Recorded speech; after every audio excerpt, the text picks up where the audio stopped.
आज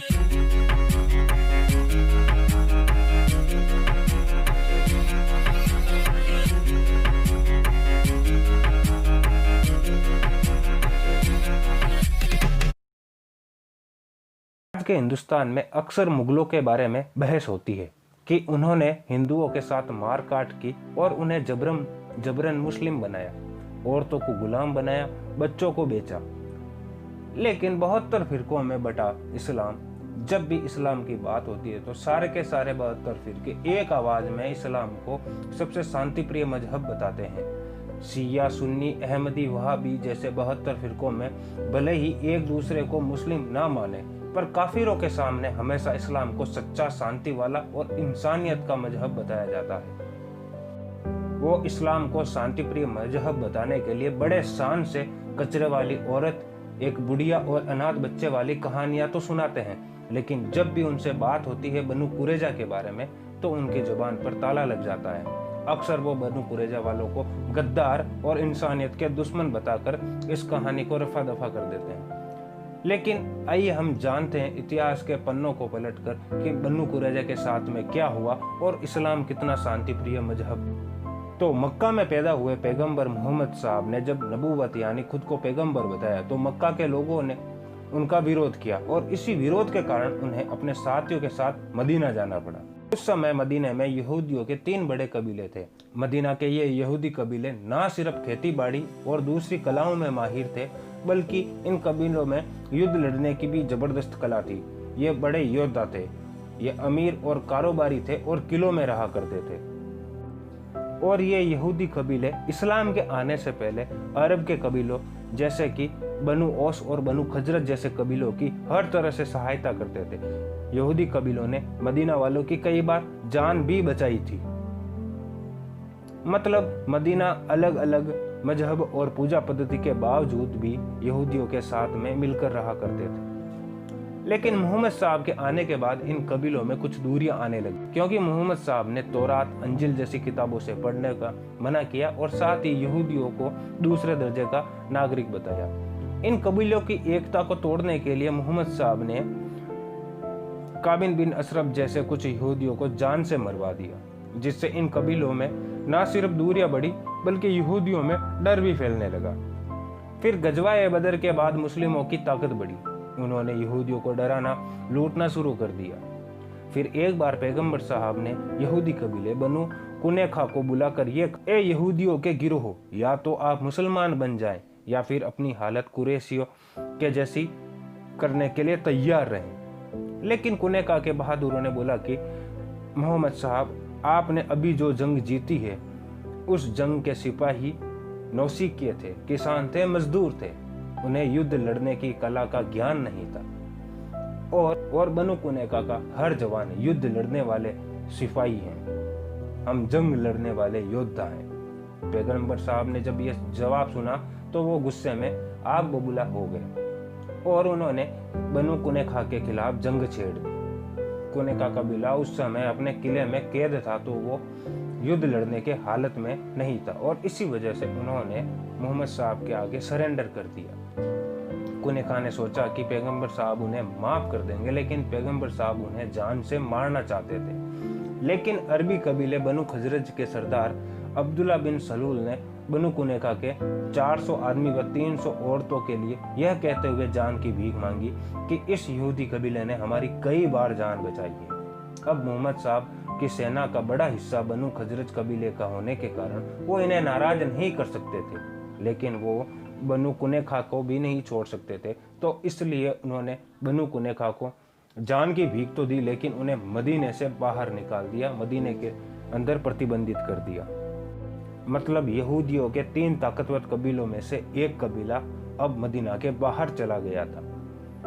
पीछे बचे 2 कबीलों में से भी मोहम्मद साहब ने यहूदियों की ताकत कम करने के लिए दूसरे कबीले बनु नज़ीर को भी मदीना से यह कहकर बाहर निकलवा दिया कि वो उन्हें मोहम्मद साहब को जान से मारने की, हत्या करने की साजिश कर रहे हैं। जब बनु नज़ीर को भी बाहर कर दिया गया तो मदीना में एकमात्र यहूदी बनु कुरैजा बचा।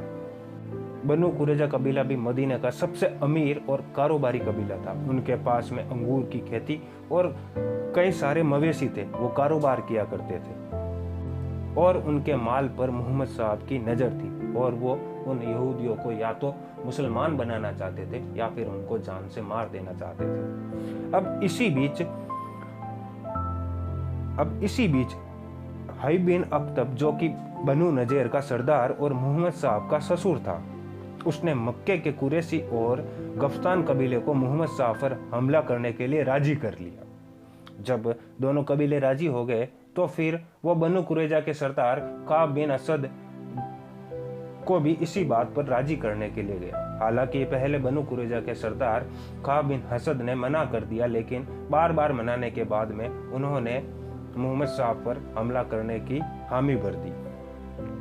लेकिन उनकी यह गुप्त योजना मोहम्मद साहब को पता चल गई, क्योंकि बनु गफ्तान कबीले में एक सख्त नुमान बिन मसूद, उसने इस्लाम कबूल कर लिया था और वो पैगंबर साहब का एक गुप्तचर यानी जासूस था और वो जासूस की तरह ही काम करता था। और जब उन्होंने मोहम्मद साहब को ये बताया कि आपके ऊपर बनु कुरैजा और गुफ्तान और कुरैश मिलकर हमला करने वाले हैं, तो मोहम्मद साहब ने नुमान बिन मसूद को यह काम दिया कि आप इन कबीलों के बीच में जाकर फूट डलवाएं। हालांकि बनु कुरैजा के बिना भी कुरैश और गुफ्तान के सैनिक 10 से 12 हजार थे, जो मुस्लिमों से कई ज्यादा थे। लेकिन मुस्लिमों ने इस जंग से बचने के लिए मदीने के आसपास एक खंदक यानी एक खाई खोदी। अब बनु कुरैजा, जो मदीने के अंदर मुस्लिमों के बीच था, उसने इस खाई को खोदने के लिए हथियार तो दिए लेकिन शारीरिक योगदान नहीं दिया। अब बनु कुरैजा ने हथियार क्यों दिए? क्योंकि जो गफ्तान के नुमान बिन मसूद थे, उन्होंने इन कबीलों के बीच में यह कहते हुए फूट डलवा दी थी कि जब युद्ध खत्म हो जाएगा तब कुरैश और गुफ्तान वाले तो मक्का चले जाएंगे, लेकिन आपको मदीने में ही रहना है। और मोहम्मद साहब ने यह आश्वासन बनु कुरैजा को दिया कि ये जब जंग खत्म हो जाएगी तो उसके बाद आप मदीने में आसानी से रह सकते हैं, अपना जीवन बिता सकते हैं। इसलिए उन्होंने अपने हथियार उस खंदक को खोदने, खंदक के खुद जाने के बाद में मदीने के अंदर प्रवेश करने का दूसरा कोई रास्ता नहीं था, लेकिन एक रास्ता जरूर था जो कि बनु कुरैजा के किले में से होकर निकलता था। लेकिन बनु कुरैजा के किले में से होकर कुरैशी और गफ्तान वालों ने उचित नहीं समझा, क्योंकि उस समय तक उन दोनों कबीलों के बीच में फूट पड़ चुकी थी। गफ्तान कुरैशी कबीलों वालों ने काफी दिन तक मदीने के बाहर आसरा डाले रखा, लेकिन जब उन्हें लगने लगा कि यह जंग वो नहीं जीत सकते तो वो मक्का चले गए। जब ये खंदक की जंग खत्म हुई तो मोहम्मद साहब अपने घर आए। वो गुस्ल करने के लिए गए और अपने हथियार जब उन्होंने नीचे रखे तभी उनके ऊपर एक आयत आई। जिब्रील ने उन्हें कहा कि आपने अभी हथियार कैसे रख दिए? मैंने अपने हथियार अभी तक नीचे नहीं रखे हैं। तब मोहम्मद साहब ने जिब्रील को पूछा कि अब किसके ऊपर हमला करना है? तब उन्होंने बनु कुरैजा के ऊपर हमला करने का इशारा दिया। जब मोहम्मद साहब को यह इशारा मिला तो उन्होंने सारे मुस्लिमों को कहा कि वो असर की नमाज बनु कुरैजा के किले के सामने जाकर पढ़ेंगे। जब नमाज खत्म हुई तो मोहम्मद साहब ने बनु कुरैजा के लोगों को कहा कि ए सुअरो, ए बंदरो, या तो मुझसे डरो या फिर मरो, या तो इस्लाम कबूल करो या फिर तुम्हें मरना होगा। यह वाकया तारीख तबरी में लिखा गया है। यह बात कहकर मोहम्मद साहब और मुस्लिमों ने बनु कुरैजा के किले के बाहर पड़ाव डाल दिया। इस वाक्य के बीतते दिनों के साथ ही बनु कुरैजा के लोगों की परेशानियां बढ़ने लगी, क्योंकि वो अपने किले के अंदर गुलाम बनकर रह गए थे। ना उनके पास में खाने पीने का जो सामान था वो उचित मात्रा में बचा था। इन बातों से परेशान होकर बनु कुरैजा के लोगों ने काब बिन असद से बात की तो काब बिन असद, जो बनु कुरैजा के सरदार थे, उन्होंने बोला कि या तो हम मुसलमान हो जाते हैं या फिर अपने बीवी बच्चों को मार कर मुसलमानों से जंग करते हैं। लेकिन कबीले वालों ने दोनों ही बातों को नहीं माना। फिर असद ने कहा कि शनिवार के दिन हम मुसलमानों पर हमला कर सकते हैं, क्योंकि मुसलमान सोचेंगे कि शनिवार के दिन यहूदी कभी भी हम पर हमला नहीं करेंगे। इसके पीछे कारण ये था कि शनिवार का दिन जो था यहूदियों में पवित्र माना जाता था और इस दिन वो ना तो कोई प्रकार का काम करते थे, ना ही कोई बिजनेस या काम धंधा करते थे। वो सिर्फ अपनी पूजा पाठ में लगे रहते थे। इसी कारण मुसलमानों को ये विश्वास था कि शनिवार के दिन यहूदी उन पर कभी भी हमला नहीं करेंगे। लेकिन इस योजना को भी मानने से यहूदियों ने बनु कुरैजा के लोगों ने मना कर दिया।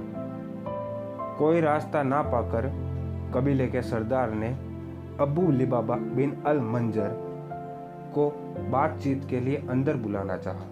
पैगंबर साहब ने हालांकि अबू लिबाबा बिन अल मंजर को अंदर तो भेज दिया, लेकिन वो पहले से ही अपना मन बना चुके थे कि वो सारे के सारे बनु कुरैजा के लोगों को मारेंगे। मतलब उन्होंने ऐसा कोई भी रास्ता ना छोड़ा जिससे इन दोनों कबीलों के बीच में कोई समझौता हो पाए और मार काट ना हो। इसके बाद में जो हुआ, जो मंजर सामने आया, जो दृश्य सामने आए, उनसे शैतान भी शर्मा जाए, हैवान की भी रूह कांप उठे।